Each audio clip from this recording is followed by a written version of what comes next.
This is the Discover Seward County podcast, where we explore the people and places that make Seward County great.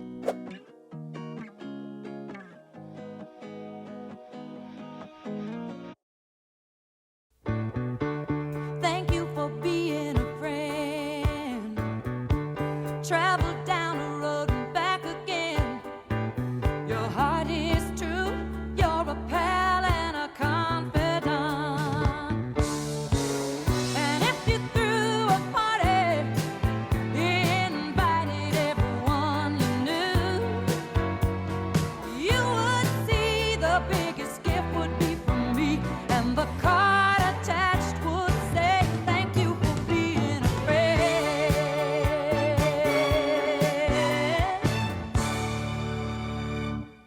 Try to make something out of That's, it. and I couldn't figure, I didn't understand before that, because J.F. Goner, the house that I live in, he had started when he came up here in the 1870s, a grain market.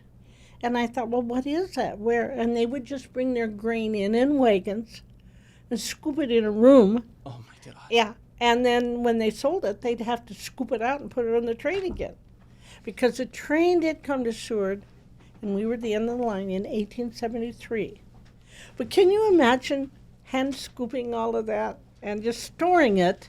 So like you said then, when the grain elevators, I want to know when these really big elevators went up, because you look over by Tamora, kind of, you can see that one from it's miles. a whole industry, isn't it? And Yeah. even when you stand next to one in like B or Cordova, when I filmed there, the coffee episode, those were huge. They're massive, right? Oh yeah. And some of our little towns, that's all that's left, are these huge grain elevators. And for quite a while, I had a young man staying with me from Oklahoma who was up here helping to build this summer this huge grain elevator, new one up in David City.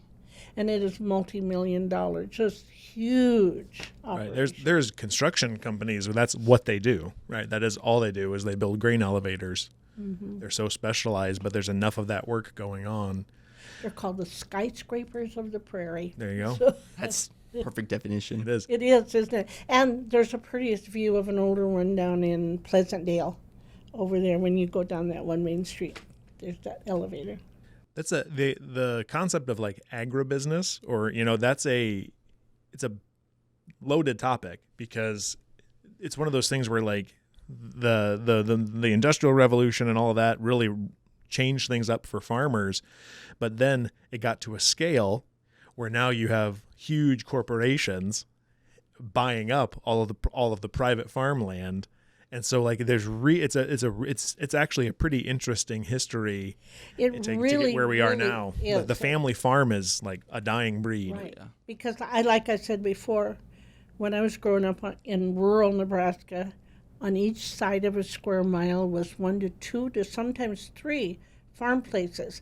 And that's what kept the little towns going, and the rural schools, and all the churches out in the rural. Well, now they're getting, and the equipment, I mean, when you have a 20-row picker, and heck, it could be way bigger than that now, and I wouldn't even be aware of it, and a way to plant it and to harvest it, it just changes the scale of it so much that we don't even need our little towns anymore. And that's what's changing our economy. That's what's changing our lifestyles. So, and it is, I don't want to say it's a bad thing.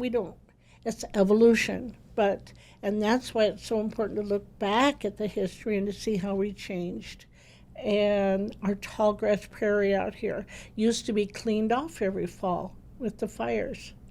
And then right now, there is only 2% of the original tallgrass prairie left in Nebraska. So it evolves. It doesn't mean that things, or maybe some of the things we did, the strategies were not the best, but you have to take a look at the whole picture.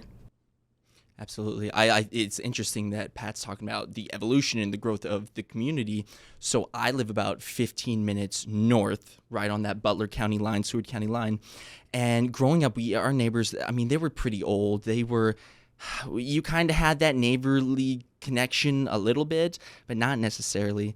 But now that I'm older and I see that we actually got new families coming in, we have a big sheep farm that actually moved, I say right next to us, and it's half a mile. That's how neighbors I work know in the... those folks because the sheep herders come and stay at Liberty House. Do they really? And one young girl is and so then I teased her and I call her a shepherdess, but she's going to school down in Kansas and to become a veterinarian, but she loves to come up there to the sheep farm. That's awesome. Well, there's more kids populated in the area, which I kind of wish. That was the thing I always wished when I lived in the country is, I wish I could walk over to my boy's house that's half a mile away or whatever. So I never got that. But when the new neighbor's kids have the four-wheeler and they're right in the middle of the gravel road, I'm like, bro, get over. I am in a Ford Escape. I'm going to run you over. Oh, now settle down. Sorry. I don't think he meant on purpose. Okay, yeah. Well, not unless maybe he's confessing to dear. attempted I need vehicular I need to manslaughter. be careful what I say on the podcast from now on, so we Yeah. don't get shadow banned again. Well, and in general, just the economics of the Midwest, right? We've established so far we have a lot of folks who are watching this and listening to this from other parts of the country, maybe because the Midwest is something they just don't know about aside from jokes and stories and stuff. So, but the economics of the Midwest is a pretty sordid history, and like it's changed a ton over the course of the last 50 to 100 years. And I guess, too, the thing that we forget to consider is how small, how new our history is. Correct. Like even in eastern United States, they have a history of 300 years to 400. But Nebraska has only been settled since the 1850s, 1860s. So we only have a 150-year history. Mm-hmm. So, and it's just so interesting. And I have been trying now for about 5 years to summarize what the magic is about the prairie. And we're called the High Plains Prairie here, too. So, and so it's, our history's not very long. So, but boy, has it changed and evolved, and tenacity, I guess, is the thing that is the mark of what we're doing out here. Pat, could you imagine 100 years ago, leaving your home country and everything you knew and doing an Oregon Trail and just in the middle of nowhere, just setting up shop, setting up Liberty House? Because think of a young girl, an 18-year-old girl in Philadelphia or New York, and she lives in her parents' pretty nice house. And she falls in love and she marries a guy. And a lot of times then they would come on a train to St. Louis, Missouri. And then they would get off that train and there was nothing more, no more mode of travel. And they would maybe get in a wagon and a carriage with maybe 15 other wagons and carriage and start walking to Nebraska. I can't even imagine walking from Nebraska City out here to Seward County. You gripe and you moan when you walk up these stairs every time to the studio. I take it up the stairs. I had to walk 3 blocks, but Carol stopped and gave me a ride the other 2 blocks this morning. That was not what you told us. You told us you walked all 5 blocks. Oh, no. Just Coldiron. Carol saw me my gosh. and saved me What else a you little learn bit, about, huh? so. But then anyway, then getting back to that, coming out here after living in a nice home, and of course some of them were, that was not the instance, and coming out here and there's no place to live, there's no place to stay, and scratching a hole in the side of a hill and living there for the first winter. I cannot imagine. And that is not even that long ago. Right. In any kind of term, right? In the age of the country, the age of of humanity, the age whatever, you can go like geological epoch. It is such a small portion of time. Exactly. That we have changed so much. Yeah. We have hit this rapid. We went from man's first flight to landing on the moon in like 60 years. Right? This stuff is crazy, the scale at which things change. I have a memory, I shouldn't tell you young folks this, up in Pierce County where I grew up, and when Mom and Dad were milking the cows, and I don't want to even say this out loud, used to lay on the hog shed roof and watch and listen, and it was so beautiful and it was so quiet. And this would have been about in 1958 and 59. And then the jets would come over. And because the jets from Sac Air Force Base, their path must have been around that county, and they would break the sound barrier. And the boom was just tremendous. It was just, it was so fun. I still remember the first time I experienced a sonic boom when I was a kid. It was a jarring experience because the window started like shaking, and it's Yeah. All right, I got an extreme story for you, actually, that recently just happened. So we have this rooster on our farm. And about since I've gotten, actually, he was jealous of his hair. Yes. figured. He was being naughty in April, apparently, too. But he attacks my mom or my sisters. See, I was always scared of the chickens. Or the hens, or it Yeah. pecked to death one of our little new chicks. Those roosters. So we've been debating, what should we do with the rooster? So a couple months ago, I wanted to take matters into my own hands. So by announcing that I was going to remove the chicken was going to go to a nice farm upstate. So I was met with crying sisters about, don't kill the poor rooster, don't kill the rooster. Okay, great. So yesterday morning, our poor little 3-legged dog, who he had some kind of inflammation in his arm or something, so had to go straight off. The chicken attacks our poor little 3-legged golden retriever puppy. So that was the breaking point. That was my mom signed the death warrant, 7:06 p.m. and right to the dome, and yeah, that's that. But I agree with so we're keeping it on the down low. So how I'm curious. Good for you. You defended a poor defenseless dog. I post with it too. Yeah, I'm sure you did. How did that in your mind connect to Pat's story about sonic booms? I don't know, her glory days. I don't. Oh. A happy memory. I don't. Rural. Yes, rural farm. Is rural. Dead chicken. Dead chicken. Rural farm. Dead chicken. Now you got to match it. What's your story? What's your? I grew up in Phoenix. Oh Lord, the Midwest is very, very different from where I grew up. But it's interesting. I've been here longer than I've been anywhere else, so it's. Okay. Do you like it? Yeah. Yeah. Do you see the magic once in a while? Yeah, for sure. I mean, it's all about the people.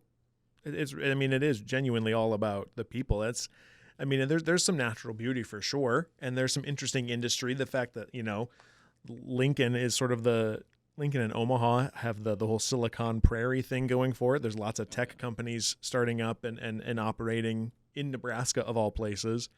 But it really comes down to just it's the quality of people you meet. And then Nebraska, while it is definitely not the most diverse place in the world, there is more diversity, at least of viewpoints and schools of thought than I think anybody would think at first glance. Well, I feel like that's the thing too, Pat. No offense to Josh, but if you were born here, or if you were born rural or like a farm, and I mean, I lived on a farm for my entire life, so I feel like it's a little different in that like, yeah, because I went to Houston this weekend, like the whole time, or even like flying, like I was missing home. I was thinking about home, and then when I touched back down, I was only gone like 30 hours. So there's just some dynamic about that that's just magic, like you said. And that's what I'm hoping to research enough and to explore enough to maybe define the magic of living in Nebraska with the rest of the world. And to define it is a challenge, because at first glance, there's nothing much here. That's what you think. So yeah. If you could describe it just off the top of your head, one word, what would you say? Like one word. I would just say beauty. Beauty. And quiet. I love the quiet. 2 words, yeah. And just to take a minute and listen. And then, of course, our sunrise. I don't believe in sunrises, though. I believe in sunsets, but I miss all the sunrises. You don't open your third eye or all that? I'm tired. I don't want to. I don't. Oh, you care just don't about see it. that. I don't want to see the. It doesn't mean they don't exist. So Pat's yet to develop object permanence. But JJ, I was up in your area this last weekend, and I want to put a little plug in for. There's some folks up there trying to start a Bargains for You on Highway 92. And kind of like another little junk genre antique. And they go from town to town to town. And I found the best loaf of rye bread up in Abbey, Nebraska. And I would promote this little jaunt all the time because you're on Highway 92 and you get off of it sometimes out in the country. And those hills are the most beautiful spots. They rival anything. And they were settled with a lot of Czechoslovakians because it reminded them of home. And so we still have folks, believe it or not, with a Czech accent and the most wonderful kolaches and rye bread and baking you ever saw. So it was a wonderful weekend driving out in the hills. So We should do sometime, Pat, is we should take this show on the road and you just tell us like the prettiest spots, the most beautiful spots in Seward County. Like a and we'll just college go. game day type of thing. Right. And we'll just go and we'll like you can give a little bit of history of it and we can actually show the natural beauty of the Midwest. and it's hard. And pretty soon, right now, when the fields are so lush and so verdant, and you experience this driving into town. Absolutely. It really is kind of awe-inspiring. Yeah. No, not really. So I'm thinking about everything I got to do when I get home, because I rented a U-Haul to go up to my junk jaunt. They just gave you the keys and you're like, I rented a U-Haul, and it's always interesting. You have to think strategically, because you have to just go forward when you have a U-Haul attached to your minivan. You can't back up. I can't back up. And one time I got stuck in a lane where there absolutely was no turning around, and there was trees and bushes and one building, and I got my minivan and my U-Haul stuck in there. And so I did. And then it's confusing because they say when you're backing up a trailer that you're supposed to turn the wheel in the opposite way, and you do, but you know it doesn't work. And then You have to get a feel for it. so then I backed up and the trailer went over a log and got stuck a little bit, but then we got it out of there, and that was scary. But I love it when I have a U-Haul back on my trailer, hitched to it, and off we go. And so I got a whole load full of good stuff. This episode of the Discover Seward County podcast was brought to you by Hughes Brothers, the Seward County Visitors Bureau, Union Bank and Trust, Pet Source, GBE, and Lincoln Premium Poultry.